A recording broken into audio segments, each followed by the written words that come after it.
Hello everyone, welcome to Be. Today we will discuss about how you can set a delivery profile for dropshipping, like if you're doing dropshipping. So that's very easy. Go onto the screen and see.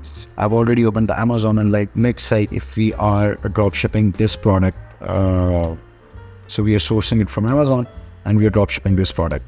So when you come here and you have to see like when this seller is delivering this product. Like this seller is saying that it's a free delivery Thursday 14th of December. Today it's 12th of December.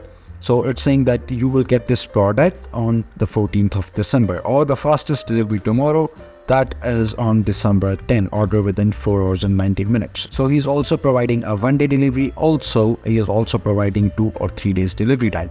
So when you go to Etsy, you have to select a 1 day more than the seller Amazon is providing, or the seller or your source, the guy from which you are sourcing.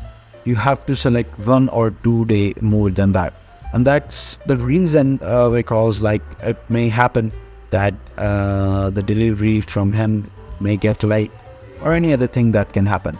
So that's why we have to select 1 or 2 days more than the delivery date of the sourcing guy. Okay, like from me, the sourcing guy right now is Amazon, so I will select 1 or 2 days more than the Amazon is telling me on it. Okay, so that's all for today. Thank you very much for watching the video. Thank you.